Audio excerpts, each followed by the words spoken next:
Allez, salut tout le monde, j'espère que vous allez bien. Pour cette vidéo, on va se faire ensemble le bilan de l'année 2024. Et plutôt que de faire un bilan long et chiant, je me suis dit que ce qui pourrait être sympa, c'était déjà bien sûr de vous montrer avec quelle wallet je vais attaquer 2025, donc avec toute la répartition, etc. Et donc je me suis dit que ça pouvait être sympa de vous présenter ça aussi sous forme de tier list.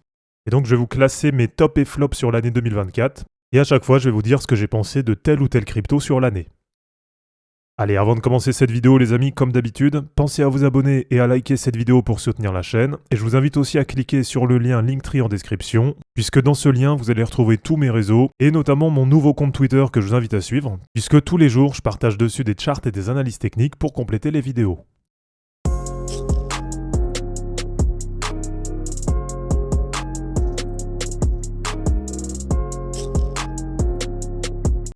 Alors, bilan de l'année 2024. Bon, je sais pas ce que vous en pensez, mais globalement, c'était quand même une bonne année sur le marché. Donc là, déjà en paire USD, je vais vous montrer ce que ça donne. Voilà. Donc là, sur un an, j'ai fait plus 126,8%. Donc en gros, ça veut dire que depuis le 1er janvier, donc c'est ce que vous avez là à l'écran, j'ai réussi à faire x 2,26 sur mon wallet. Donc en vrai, c'est bien, je suis quand même content. Et on voit quand même que pendant un moment, ça a stagné. Donc simplement pendant toute la période mars jusqu'à à peu près septembre-octobre, on voit que c'est resté à peu près dans les mêmes niveaux. Donc là, c'était vraiment une période d'attente, une période d'accumulation. Et pendant toute cette période, comme je vous l'ai répété assez souvent, moi j'étais quand même assez persuadé que ça allait casser par le haut. Et donc sur la fin d'année, ça m'a donné raison, avec du coup sur novembre-décembre, la cassure haussière et des nouveaux points hauts sur le wallet. Alors là où je suis un peu moins satisfait, c'est que si je vous passe le wallet en paire BTC, en gros je termine l'année à peu près comme je l'ai commencé. Donc des fois c'est vrai qu'on a envie de se dire mais tout ça pour ça, enfin pourquoi j'ai fait tout ça? Parce que là en gros j'aurais juste holdé du Bitcoin pendant un an, et j'aurais fait à peu près la même performance que ce que j'ai fait. Donc par rapport à Bitcoin je termine à plus 2,6%. Donc vraiment quand je repense à tout le temps passé, à tous les achats, toutes les ventes, toutes les réallocations de wallet que j'ai faites. Donc souvenez-vous, plusieurs fois dans l'année je vous l'ai partagé, j'essayais de vendre toutes les cryptos de merde pour renforcer sur les plus fortes. Et puis on voit que finalement même en faisant ça, c'est compliqué de battre Bitcoin. Et ouais, c'est vrai que des fois, on peut quand même se demander pourquoi on a passé autant de temps à être sur le marché. Bon, après, en vrai, il faut quand même relativiser parce que là, il faut avoir conscience quand même qu'on a vu une année 2024 qui était assez particulière et qu'on a eu un Bitcoin qui était vraiment super fort là sur l'année. Et voilà, ça reste vraiment exceptionnel, surtout avec le lancement des ETF. C'est vraiment ça qui a joué en faveur de Bitcoin. Mais si on dézoome un peu, si on regarde l'historique sur les autres années, le fait de faire des réallocations de wallet, d'essayer de se placer sur des bonnes cryptos. Donc moi, comme je vous dis à chaque fois, j'ai toujours un peu la même stratégie. Principalement des cryptos en premier cycle, sur des narratifs intéressants. D'essayer de choper des cryptos qui sont en dynamique haussière. Et puis après, derrière, de racheter tous les replis dessus. Et en gros, voilà, en appliquant ça, en ayant une bonne stratégie, une bonne méthode, la plupart du temps, ça permet quand même de faire des meilleurs perfs que Bitcoin. Donc pour 2025, je vais continuer comme je l'ai fait en 2024. Et c'est déjà ce que je faisais en 2023. Même si bien sûr au fil du temps j'essaye de peaufiner ça, j'essaye d'affiner la méthode, et je suis quand même assez confiant de commencer 2025 avec ça. Alors du coup, en termes de répartition, là actuellement la première crypto de mon wallet c'est Ethereum avec 19,1%. Et là c'est vrai que sur l'année j'ai beaucoup rechargé sur Ethereum. Ça doit être je pense une des 2 ou 3 cryptos sur laquelle j'ai le plus rechargé. Et alors si on prend en termes de perf, finalement Ethereum c'est quand même plus 47,8% sur un an, mais c'est quand même moins 33% contre Bitcoin. Alors là si je vous la mets voilà, sur l'année, bon globalement on sait qu'Ethereum elle a commencé 2024 assez bas. Après derrière on voit que ça a été pas mal les montagnes russes. Bon globalement ça a été assez compliqué quand même sur Ethereum. Et ce qui me déçoit un peu pour l'instant, enfin ce que je trouve dommage c'est que l'effet ETF il est pas encore là. Donc allez là sur la tier list Ethereum je vais quand même le mettre sur un flop pour 2024. Parce qu'en termes de perf, c'est quand même assez loin de ce qu'on attendait sur 2024. Voilà, il n'y a pas eu d'ATH, c'est baissier par rapport à Bitcoin. Et comme je vous dis, l'effet ETF, pour l'instant, il ne se fait pas vraiment ressentir.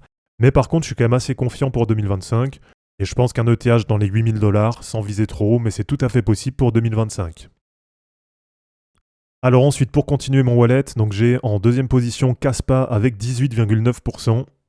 Et je crois que sur l'année, c'est la crypto que j'ai le plus rechargé. Donc une année qui a été vraiment compliquée sur Kaspa. Alors même si on a vu un ATH à 0,27, donc ça c'était quand? C'était le 1er août.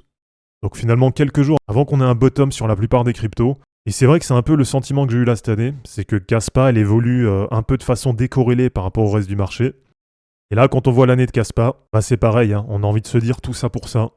Et en gros, on a quand même perdu un an sur Kaspa, parce que là, ça fait un an qu'on est dans un range. Donc si on prend les perfs sur l'année, ben on fait du plus 3,8% en paire USD. Donc là, c'est vraiment pas bon du tout. Et on est à moins 52,8% face à Bitcoin, et on est à moins 29,6% face à Ethereum. Bon là, Kaspa sur l'année, vraiment je suis déçu. Donc je vais le mettre dans les flops, mais ça change pas que sur 2025, je reste quand même assez confiant. Même si ma target à 2,50$. Alors moi, je vous le dis tout de suite, je pense toujours que c'est possible. Déjà parce que c'est un bon projet, c'est un premier cycle, c'est un bon narratif. C'est sur une grosse dynamique haussière, puisqu'en 2023, c'était je crois une des meilleures perfs du marché. Donc voilà, sur du long terme, il y a quand même pas mal de points intéressants. Mais là, pour l'instant, tant que ça reste comme ça, donc tant qu'il n'y a pas de vrai retour de dynamique, et tant qu'il n'y a pas non plus d'autres choses qui se font côté marketing, avec des listings sur Binance et Coinbase, là, ça me paraît quand même compliqué d'aller chercher 2,50$. Mais si on prend les stats, si on prend l'historique, un layer 1 premier cycle, avec une technologie intéressante, en fair launch, etc., bah normalement en market cap, il y a largement de quoi aller chercher 2$, 2,50$. Mais après, voilà, on verra un petit peu ce que ça donnera sur 2025. Mais globalement, je reste quand même assez confiant. Je pense que déjà la target des 1$, c'est une target qui est largement jouable. Et après, pour le reste, je pense que ça va surtout dépendre des listings qui vont arriver. Alors ensuite, pour continuer, je vais essayer d'accélérer un peu. Donc Bitcoin, 18,9% de mon wallet. Et j'ai rechargé globalement les gros replis sur Bitcoin. Et bon, là, je vais passer assez vite. Bitcoin, c'est vraiment un top sur l'année. Voilà, rien à voir avec les deux flops là qu'on vient de passer. Et pour 2025, là, je reste quand même assez confiant et je conserve ma target qui va être autour des 175 000$. Alors ensuite, j'ai l'USDT à hauteur de 11,5%, puisque j'ai déjà pris quelques profits là sur des cryptos. Et ensuite, en cinquième position de mon wallet, eh bien pour l'instant, c'est BitTensor TAO avec 8,8%. Bon là, c'est pareil, j'ai quand même pas mal rechargé là sur l'année sur TAO. Et là, je suis un peu mitigé. Alors, en termes de perf, on fait quand même plus 70% sur l'année. Donc c'est vrai que c'est une belle perf. On fait plus 15% face à Ethereum. Mais par contre, on fait moins 23% face à Bitcoin. Donc c'est plutôt là où je suis un peu déçu. Et on voit qu'on reste aussi un peu dans un range quand même sur TAO. Même si on voit qu'on est plus avancé que sur Kaspa. Donc voilà, je suis un peu partagé parce qu'il y a eu un double top quand même sur l'ATH. Les deux fois, on a buté à peu près à 750, 770$. Donc voilà, je suis un peu partagé. Maintenant, la charte là, quand même, sur les derniers mois, elle est quand même pas mal. On voit que depuis septembre, il y a une belle reprise de dynamique. Et pour 2025, je suis quand même assez confiant. Parce que notamment, je suis assez bull sur le narratif de l'IA. Là, je pense vraiment que c'est un narratif qui est encore sous-évalué, en tout cas dans le domaine des cryptos. Donc c'est pour ça que je reste quand même assez confiant sur TAO. Et allez, j'ai quand même bien envie de le mettre en top pour 2024. Parce que c'est vrai que la dynamique sur les derniers mois, elle est quand même bonne. Il y a vraiment une belle reprise. Et sur l'année, on a quand même eu un listing Binance. Donc ça, c'est quand même à noter. C'est quelque chose qu'on n'a pas eu, par exemple, sur Kaspa. Donc voilà, pour ça, je vais vous mettre TAO dans les tops sur 2024. Alors ensuite, pour continuer mon wallet, là, j'ai BGB à hauteur de 6,7%. Bon, BGB, inutile de vous dire que c'est une des meilleures perfs de l'année. Même là, en ayant corrigé, donc en étant à 5,80$, on est encore quasiment sur un x10 par rapport à l'an dernier. Donc vraiment, ça fait plaisir. Et moi, BGB, je vous l'ai présenté depuis mai ou juin 2022. Donc ça date maintenant, ça fait un moment. Et à l'époque, on avait des prix d'entrée dessus qui étaient autour de 0,08 ou 0,10$. Là, avec l'ATH d'il y a quelques jours à 8,50$, ça fait pas loin d'un x100 depuis la première entrée. Donc forcément, BGB, je le mets dans les tops sur 2024.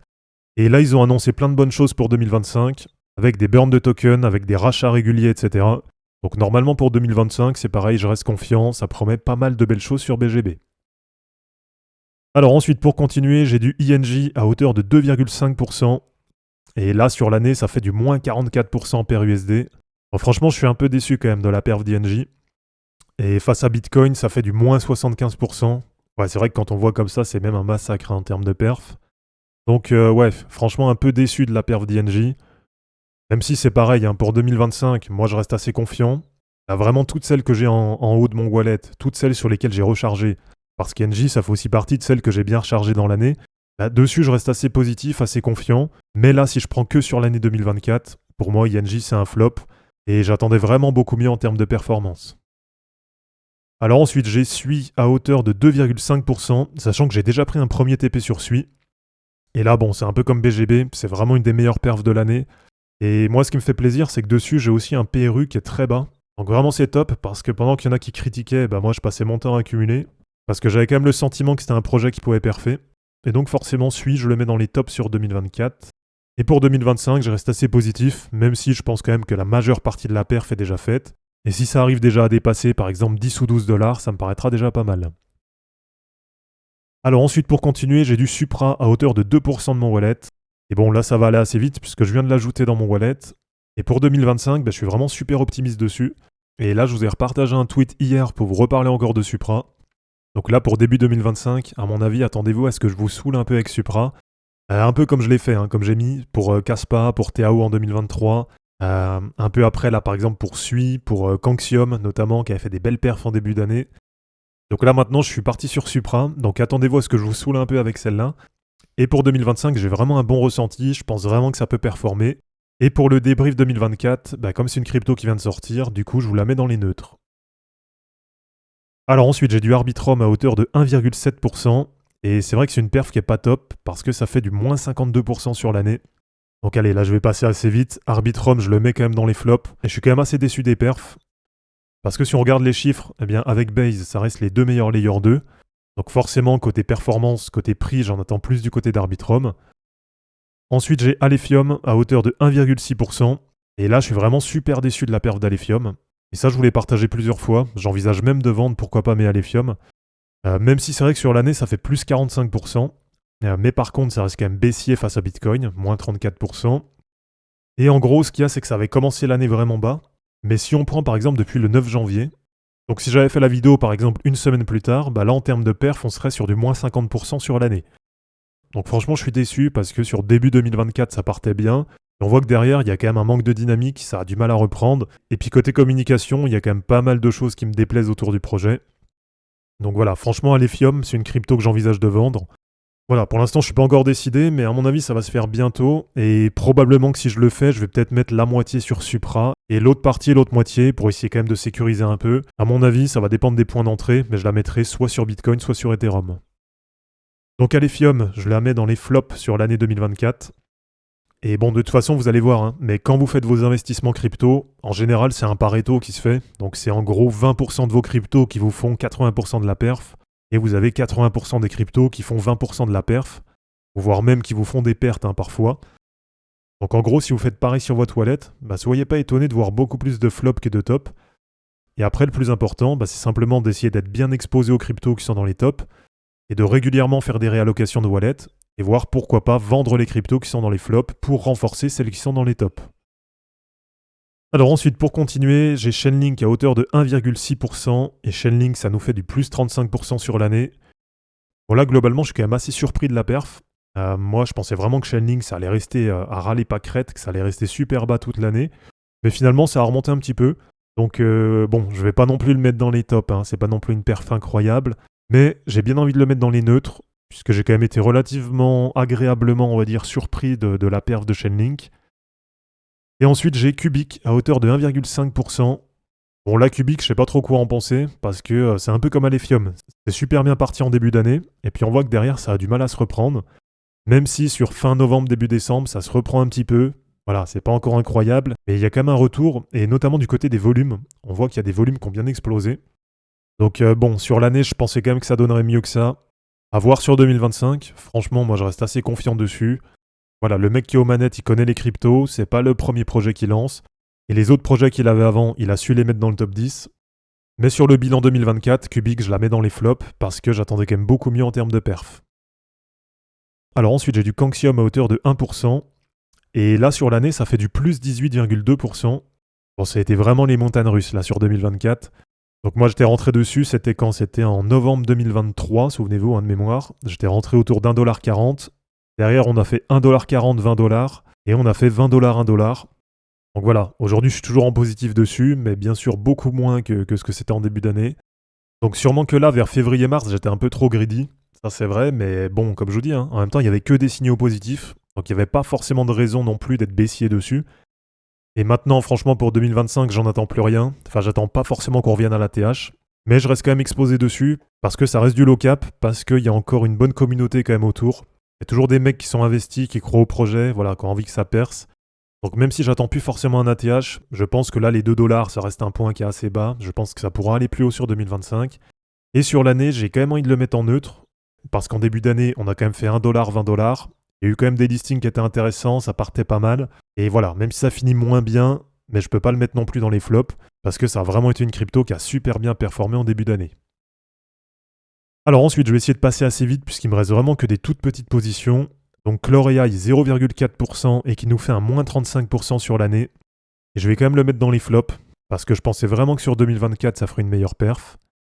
Ensuite, Sei Network, qui nous fait à peu près la même, moins 36% sur l'année, et sur laquelle je suis exposé à hauteur de 0,3%.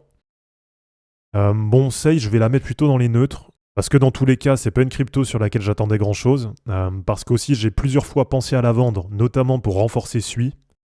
Et puis globalement, ça reste un bon projet, et je pense que c'est une crypto qui peut peut-être performer sur 2025. Voilà, ça reste un layer 1 qui est listé sur les gros exchanges, donc elle est notamment sur Binance. Voilà, sans en attendre non plus des miracles, hein. Mais du coup, je me suis quand même dit que ça pouvait être intéressant d'en garder un peu. Alors ensuite, je vais essayer de passer assez vite. Donc j'ai Ketcoin à hauteur de 0,2% et qui est baissier de 47% sur l'année. Bon là, Ketcoin, je vais le mettre aussi dans les neutres. J'en attendais pas grand-chose, hein, sachant que j'en avais déjà en 2021. Ensuite, j'ai Bob, 0,2% et qui nous fait un moins 34% sur l'année. Donc là, par contre, Bob, je vais le mettre dans les flops. Que plusieurs fois, il nous a fait des fausses sorties par le haut et finalement, il a corrigé. Donc c'est vrai que j'attendais un peu mieux en termes de perf là sur Bob. Ensuite, j'ai Xena à hauteur de 0,1% et qui nous fait du moins 81% sur l'année. Voilà, sans surprise, hein, je le mets dans les gros flops de l'année. Et aujourd'hui, il m'en reste tellement peu que j'ai même plus prévu de la vendre.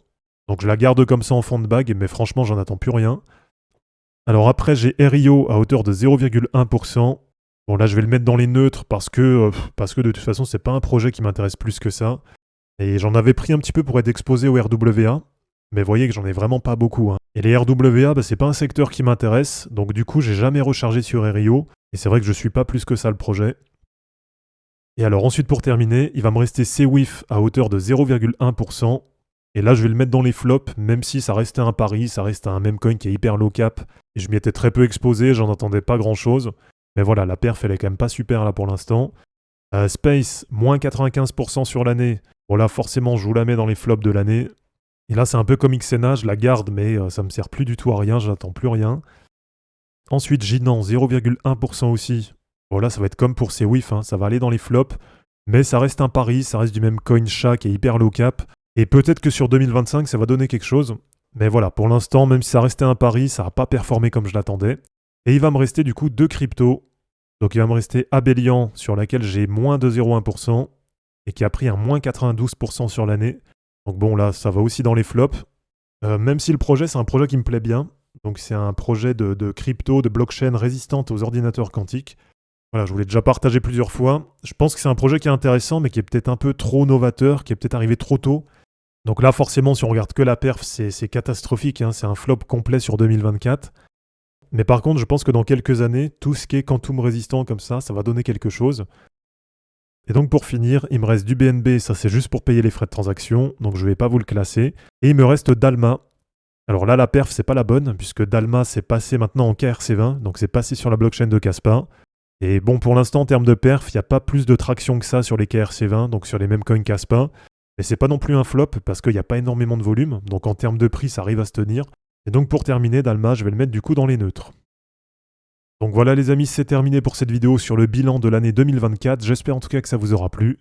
N'hésitez pas à aimer cette vidéo, à la commenter et à vous abonner pour en suivre d'autres. Je vous rappelle que dans la description de cette vidéo, vous allez retrouver tous les liens utiles et les liens pour me soutenir. Et je vous dis à bientôt pour une prochaine vidéo. Ciao!